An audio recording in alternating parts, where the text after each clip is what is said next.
Hello friends, welcome to candid blogs. मैं राम, आपका host और दोस्त फ्रॉम एडमिंटन अल्बर्टा से। और सबसे पहले मदर्स डे की आप सबको बहुत बहुत शुभकामनाएं और स्वागत है आज की इस एपिसोड पे। जय Shri Krishna.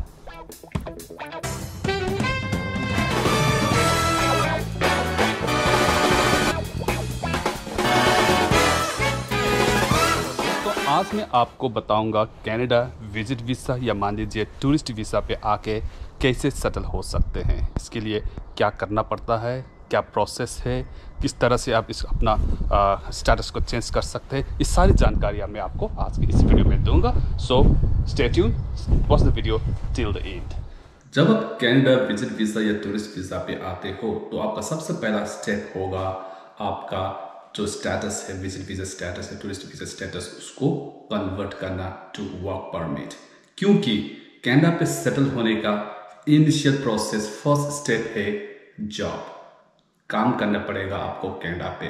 You must get a job in Canada. पर टूरिस्ट वीज़ा, बिजनेस वीज़ा पे काम करना अलाउड नहीं है। It is illegal. तो फिर कैसे करें?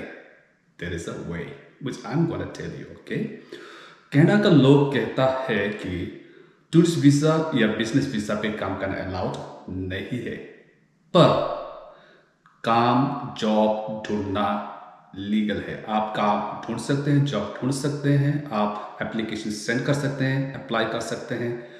और अगर किसी कंपनी ने आपको जॉब ऑफर किया और वो आपको एलमिया, यहाँ पे जो एलमिया बोलते हैं, LMIA, labour market impact assessment देने के लिए एग्री होता है, तो फिर आप उस डॉक्यूमेंट से आप वर्क परमिट ले सकते हैं।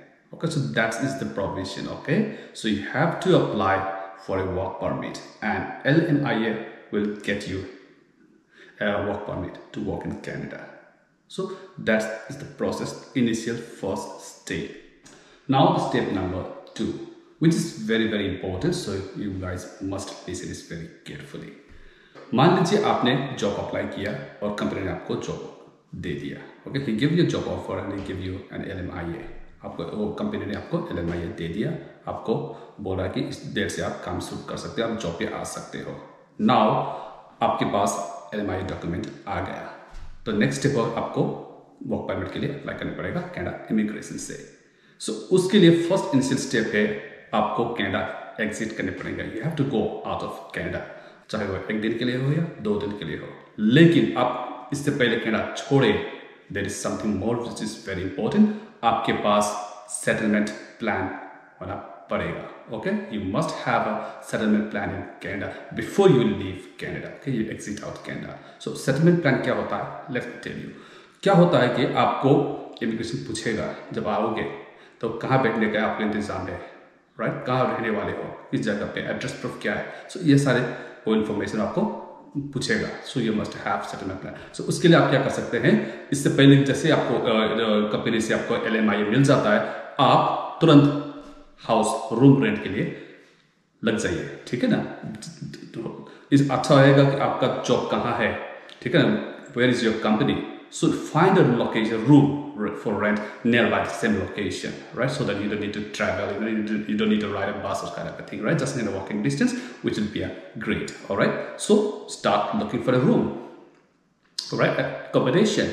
So दूसरी बात जरूरी क्या होता है कि यहाँ के जो लैंडलॉर्ड हो गया, घर के जो लोग हो गए, आपको रूम रेंट नहीं भी दे सकते हैं, क्योंकि आप एज ए टूरिस्ट आपके कैंडिडेट सिटीजन तो हो नहीं, आप यहाँ के परमानेंट रेजिडेंट तो हो नहीं, एज ए टूरिस्ट हो तो आपको रूम नहीं भी दे सकता है। सो उसके लिए आपको क्या प्रिपरेशन होना जरूरी होगा, आप अपना जो LMI है उसका एक फोटो कॉपी कर लेना, आपका पासपोर्ट का फोटो कॉपी कर लेना, आपका फोटो पेज और आपका वीजा पेज को फोटो कॉपी करके रखना, और कंपनी से दिया हुआ जॉब ऑफर और कंपनी से लेटर कंपनी से बनवा लेना, कि बोलना कि मेरे को लिए आप एक रेफरेंस लेटर बना दो।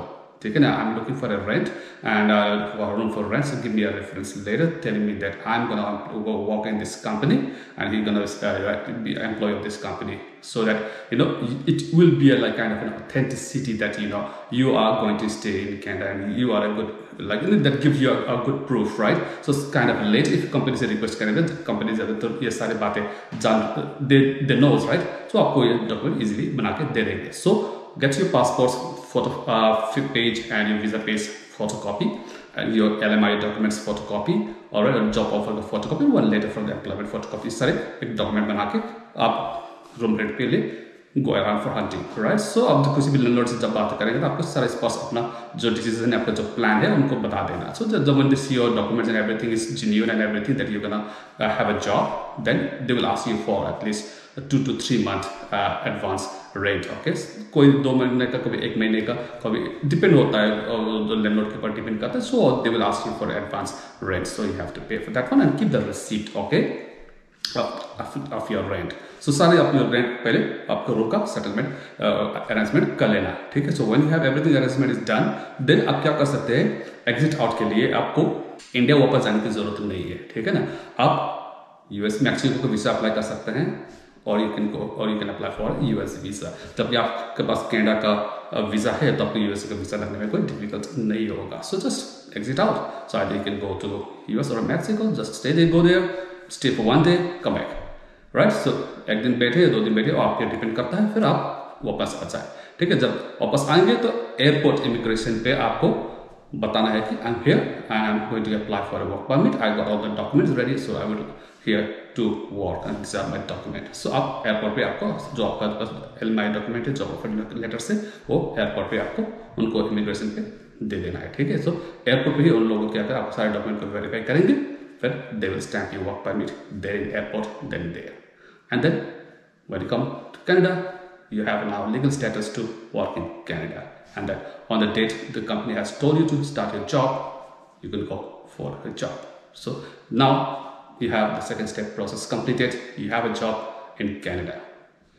इस तरह से कनाडा विजिट वीजा या टूरिस्ट वीजा पे आना, and then applying for a job, getting a job and staying here, किन लोगों के लिए फायदेमंद होता है, और यू कैन से किन लोगों को ज्यादा चांसेस होता है जॉब पाने का।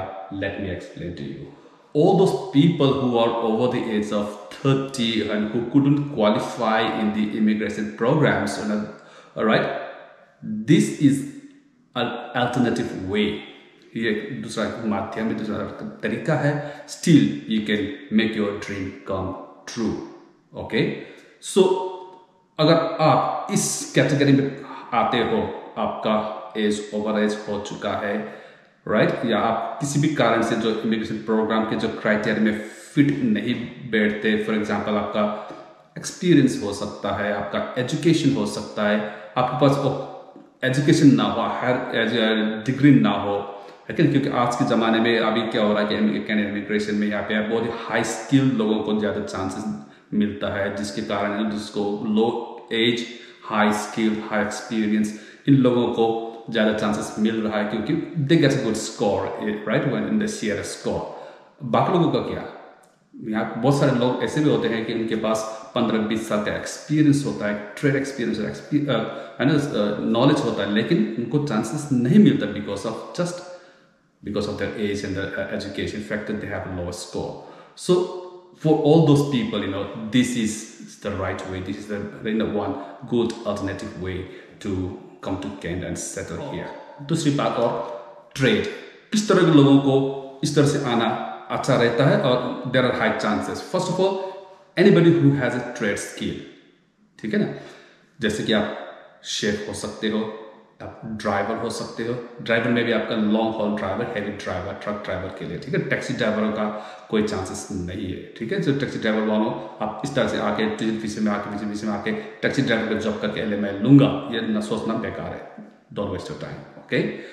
आप वेल्डर हो सकते हो, आप किसी भी कंस्ट्रक्शन या फील्ड में आपका कोई भी ट्रेड स्किल हो सकता है, आप मशीन ऑपरेटर हो सकते हैं, फॉकलिफ्ट ऑपरेटर या दूसरे रजिस्टर्ड ऑपरेटर, या कुछ भी क्रेन या इस तरह के मशीन ऑपरेटर हो सकते हैं आप, है ना। इस तरह के आप जो ये ट्रेड स्किल अगर आपके पास है, आपका अच्छा एक्सपीरियंस है, then you can come down, you can take a chance to come to Canada and apply for a job in this kind of process, okay. So this is very this is a legal way, all right. Everything is in the legal way, and you can try your luck, all right guys. So इस तरह के different ideas about the immigration, how you can come to Canada, tips and tricks, advices, you know, I often provide through my videos. And if you're watching my video for the first time and would you like to get more information and more ideas, tricks and tips about how to come to Canada legally, easily, economically, and settle here efficiently with your family. To get more ideas, please subscribe to my channel and hit the bell icon and watch my videos every time when I upload my videos. And I'm trying to my best to upload videos every week. Though I always fail to do that one, but I'm trying to commit to myself that I will upload at least one video every week. So I will stick to that commitment and I will see you in the next video. और साथ साथ में आपको फिर भी मैं आपको बताता हूँ कि इस एपिसोड को मैं नेक्स्ट वीडियो में फिर से कंटिन्यू करूँगा। नेक्स्ट एपिसोड में आपको बताऊँगा कि जब आपको LMI आपको जॉब को तो मिल गया, जॉब मिलने के बाद आप इस जॉब से थ्रू आप कैसे PR ले सकते हैं, how you can apply for a permanent resident of Canada, right? So next step, settlement step, यहाँ का परमानेंट रेसिडेंस स्टेप कैसे ले सकते हैं, है ना, क्या प्रोसेसिंग है, I will tell you in the next video. So stay tuned. I will see you in the next video. Until then, take care. Have a good day. Bye bye. Jai Shri Krishna.